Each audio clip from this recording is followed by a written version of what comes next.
Nashville could soon be setting aside more money for developers. Metro's development agency wants the council to declare 3 more sections of the city blighted, allowing them to hand out more incentives. Investigative reporter Ben Hall says one group believes this is moving too fast. That's right. This involves more than $100 million of taxpayer money. Now the Service Employees Union has sent this letter to every Metro council member, urging them to slow down.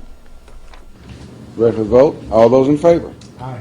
Those opposed? So moved. Metro's development agency has been busy approving new development districts. We'll be requesting $60 million in tax increment financing when this goes through to Metro Council. Last month, MDHA unanimously approved the North Gulch Development District, allowing developers up to $60 million in tax incentives to build in the area. It is requested that the Board of Commissioners approve the Bordeaux redevelopment plan substantially in the form attached. The board also approved $15 million in a new Bordeaux development district and another $30 million for a new Casey development district.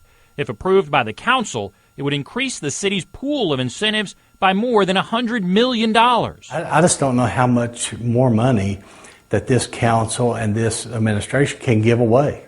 The head of the Service Employees Union sent this letter to all Metro Council members, urging them to wait on approving new tax increment financing districts. And we're asking them to take a step back, take a deep breath. Doug Collier wants the city's next mayor to be able to weigh in on the city's use of tax increment financing, or TIF. But to be able to rush that through between now and Election Day is just completely unheard of. He says developers are already flocking to the North Gulch without tax increment financing, pointing to plans for the Capitol View complex.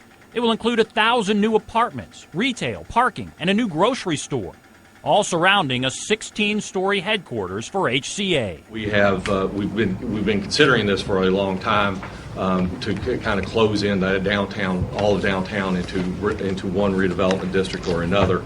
In their presentation to the board, MDHA officials said the North Gulch is close to downtown and is a natural fit for a redevelopment district.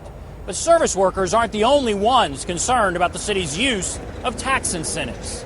Don't tell me how bad it is and then get out there with your gold shovel and take a picture and break ground on another $10, $12, $20 million project. Just please don't do that. The heads of the fire and police unions want the city to reevaluate its policy.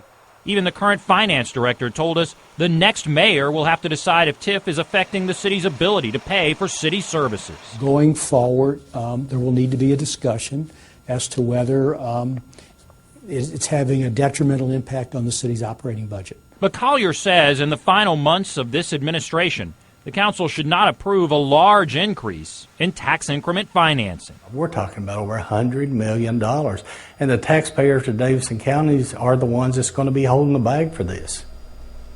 Collier emphasized he has major concerns about TIF and how it's being used. He now, in this letter today, just wants to wait until after the election to debate these incentives. All right. Thanks, Ben.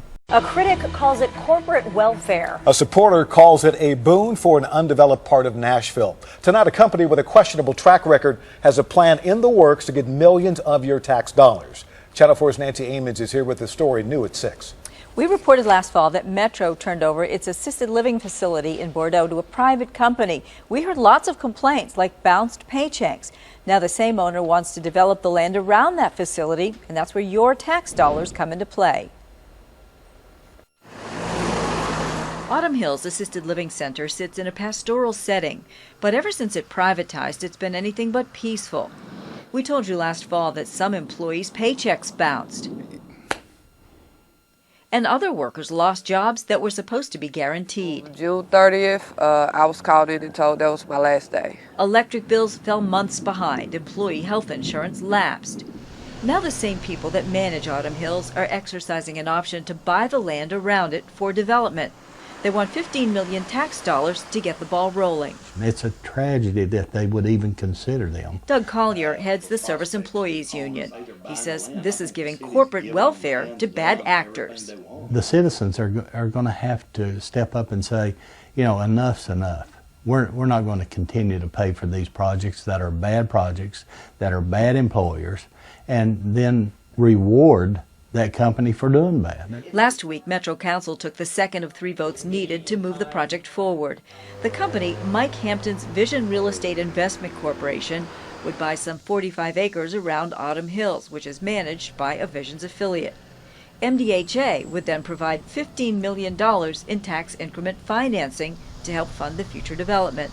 Councilman Linnell Matthews supports the idea. We haven't had any significant development in the Bordeaux area in the last 20 years. Too much redevelopment money has gone downtown, Matthews says. As for the cash flow problems that Hampton's company has had running Autumn Hills, Matthews says Metro wasn't doing a great job when they ran the assisted living center either.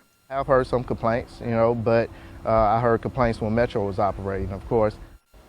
Now, employees didn't want to talk on camera for fear of their jobs, but they tell me at least 3 workers had their checks bounced this week, or last week rather. Mike Hampton did not return my phone call. Metro Council will take the final of its 3 required votes on August 4th. Tracy? All right, Nancy, thank you.